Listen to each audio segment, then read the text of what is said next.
Mike Shinoda, Linkin Park. Man, it is good to see you guys back in business, my friend. I've been loving the new music, and you got the North American tour going on. So, man, you guys have to be just as excited as all of us fans for everything happening.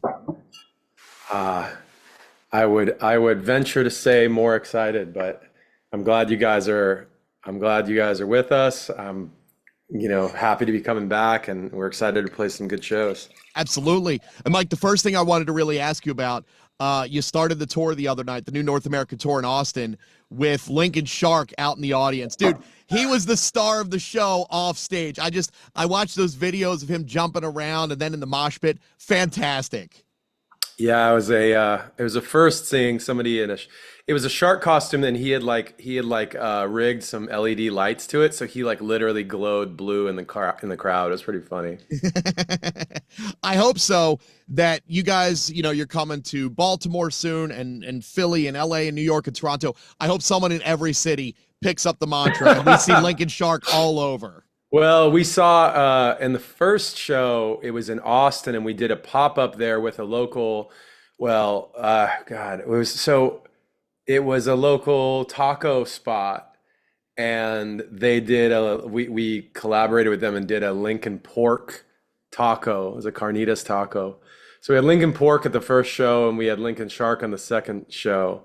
I don't think we can keep up the puns, but it's been a good start. But there could be animal tie-ins. Then we could have like Lincoln Crab at the Baltimore show. We could get someone in a cheesesteak costume for the Philly show. There's stuff that could Yeah, be done. yeah. No, the fans are having a lot of fun. It's really great because I was just thinking like I was talking to some other folks on the crew and stuff, and we're seeing a lot of young people at the shows. We're seeing a ton of people that have never seen the band before, and this is their first time. And some of those folks, have been listening to the band for over a decade or a couple decades even. So and they just haven't happened to come to a show. So this is it's a meaningful tour. We're really proud of the new music. Emily is doing an incredible job with the vocals, and we're really proud of her, and excited to see you guys.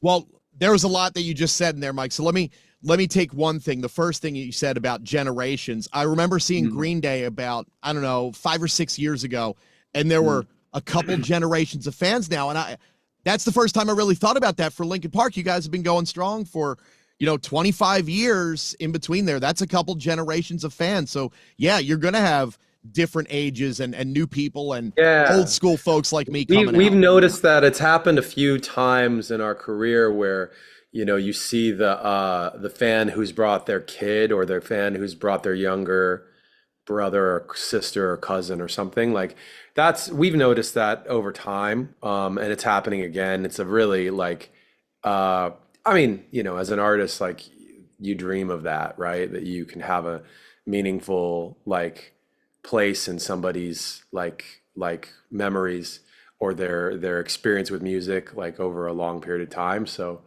yeah, it's really wonderful. I remember like a few years ago, this is like probably 2020, sorry, 20, I was going to say 2027, 2017 or 2015 or 2017, somewhere in that range.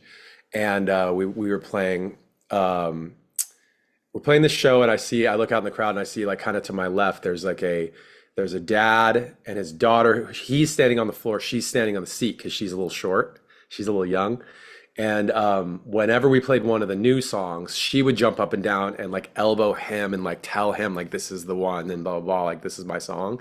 And then we'd play like one step closer, and then he'd wrap his arm around her and sing along and say like, oh, this, and you can see them just having this really like special bonding moment. And it was just the two of them. They didn't come with anybody else, I don't think. So really some really special moments. I mean, we try and make, I think the goal of any concert that we play is to try and like create those like core memories for people, give them something that's not just a concert, it's something bigger and maybe more meaningful. Absolutely. Make it an experience that I'm going to talk about and remember, not just from the couple videos I posted on Instagram, but I'm going to remember this one forever. And when you talk about families and everyone coming, absolutely. And also, Mike, you said about Emily joining the band. Well, also, with Colin playing drums now with Alex joining you on guitar. I mean, even though it's Linkin Park, that's a whole new lineup for you. And I'm sure, like, with the launch of the new chapter for Linkin Park, you had to learn a lot too, as did Phoenix. You guys Yeah. are getting used to each other and this new dynamic. Yeah, I mean, to fill people in who maybe have not been following it all. So Chester passed away in 2017. A few years after that, I mean, it was more of a slow thing. Our drummer Rob informed us that he didn't want to keep doing it, and I mean, we love Rob. We grew up with Rob. Like um, I think that's like at different points in your life, you just make a decision for like you've moved into a new chapter of your life, and that's what that is. So there was no like, at least on our side, there was no animosity or anything. I don't think there was on his side either. But I don't, I don't want to speak for him. Um, the thing about Brad that's really interesting to a lot of fans is that he is our guitarist, like he is in our band. And touring just wasn't, we realized like as we were reinventing the band, like we were, we met Emily, we met Colin, they became a part of the like everyday process of writing music, because we loved hanging out with them. We love their ideas. They're very, very talented.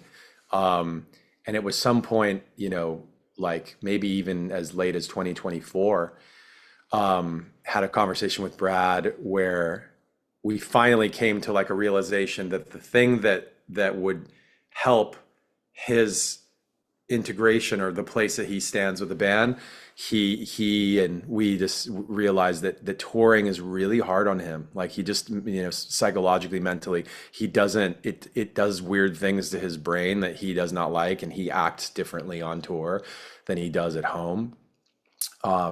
And he's like the smartest, sweetest guy, right? And so we don't ever want him to not be the smartest, sweetest guy. And finding a touring guitarist who could like play Brad's parts, the way we went about it is like basically just Brad took that over. Like none of us we barely even had a say.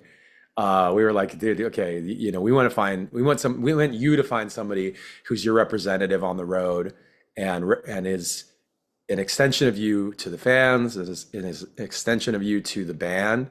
That so it was an interesting process, complicated, I think, for him. But he's just to be clear about it. Yeah, there's three folks on stage who are new to fans. I mean, there's probably other ways you could say that, but the show.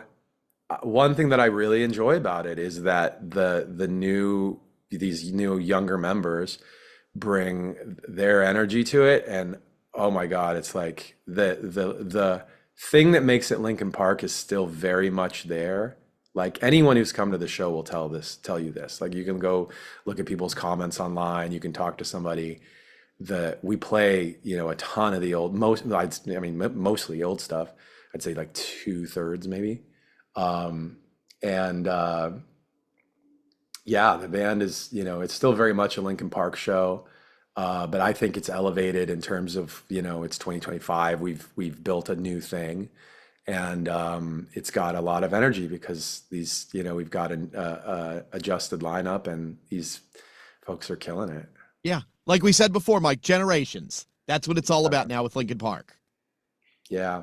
We're really, I don't want to put words in Emily's mouth either, but she has been, she's a really talented when that's like a given. Like when I met her, the reason I wanted to back in 2019, I was doing like writing and production sessions just to kind of like explore different things. And like, at that point in 2019, I didn't think the band was going to be doing anything anymore.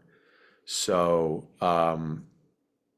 I was looking for sessions and meeting people, and I met her, and the fact that she's like, I hate to be like, exaggerate maybe, but I don't actually think it's an exaggeration to say she might be one of the best vocalists of our time. Like I think she's incredible.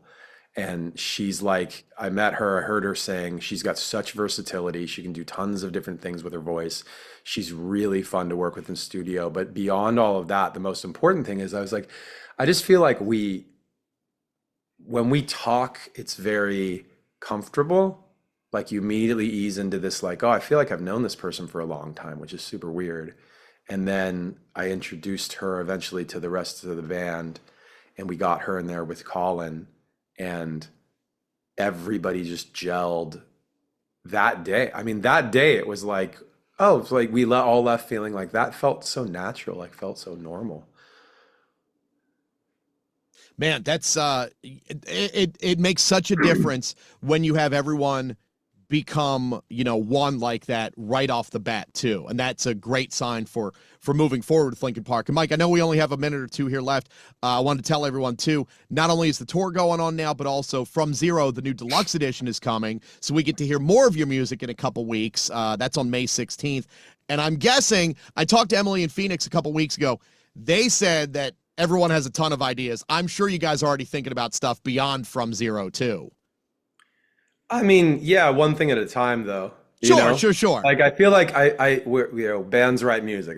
We're gonna do that. Um, the deluxe edition of the album is, I mean, we're not a band to like just chuck random songs out there just to fill a quota or get people like to the concert. It's not like marketing. It's like, no, we love these songs. Yeah. We put out two of the three, and the first of them, I mean, up from the bottom is the new single. The reception on that has been insane. Like really, really happy with that. I think the fans. It's funny because when we play it, it almost feels like, oh yeah, of course that's a Linkin Park song. Like sometimes we write something and we'll be like, wow, this song is very different because it's just got these different, it's different notes, different sounds or whatever. And something about Up From the Bottom, I think they're one of the reasons why the fans love it so much is that it is like guitar and drums and piano and our vocals. And it's like the sounds and the notes we're playing are just very signature. And maybe, sometimes it's nice to like, I feel like it's nice to give fans that thing that they love. It just feels like it belongs with everything else with Linkin Park. Yeah. Mike, the last thing I'm going to ask you, man, before I let you go, I don't know. I'll let you pick Humans and Gorillas or Nintendo Switch 2. Which one would you like to talk about? Well, I definitely have more expertise on the Switch 2 part because I actually saw it and played it. Well, all right then, because there's a question going around.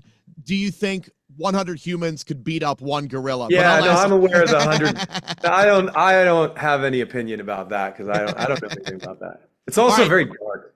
Then let's talk about the Switch 2 for just a minute. You got hands-on with it, man. It's coming out in June. How'd you like it? Yeah, man. I'll tell you, like, I don't, Nintendo doesn't like pay me. I can say whatever I want about Nintendo. They did invite a lot of people in LA. They had an LA, like they had like this pop-up event where just like it's kind of like people that have publicly expressed some affinity for Nintendo.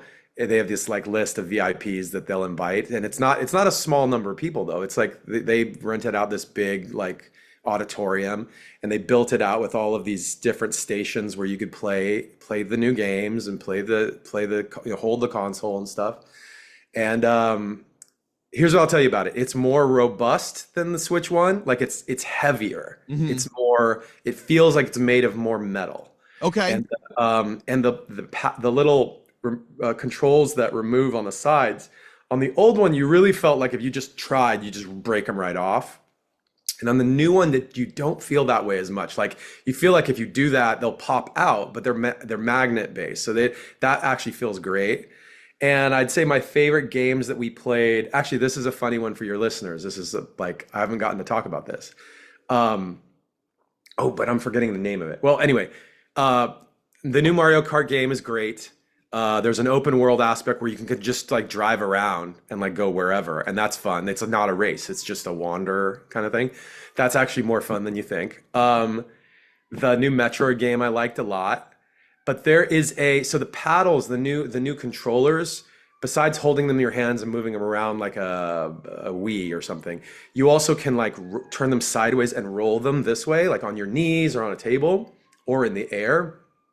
And oh, actually, not in the air. Just on your knees or on a table. They have to be touching something.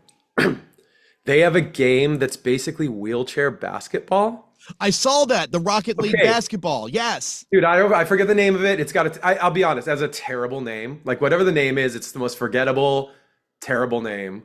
Has it having nothing to do with wheelchair basketball. But I see it and I go, that's wheelchair basketball. And people are gonna make fun of it. It's gonna be weird. Like I know that's gonna get reactions online. Dude, when I played that game was one of the funnest things they had out at that little event. Like it is way more fun than you think. And it's partially because those new controllers do that thing. It's great. Like you definitely, if you're gonna check out the Switch 2, look for that game. I can't wait, man. A couple months for that. Well, we got Linkin Park touring, we got Deluxe from Zero, we got the Switch 2, we got all kinds of stuff on the horizon. Mike, let me tell everyone, man, you guys are going all over for this first round in Baltimore, the Carolinas, Sonic Temple Festival, welcome to Rockville. Then after Europe, back this summer for Philly, New York, LA, Phoenix. Like you guys are going to be going all over. So everyone get tickets, go see Linkin Park, go have a great time at linkinpark.com. Mike, really appreciate the time, man, and can't wait to see you. Awesome. Thank you, Mike.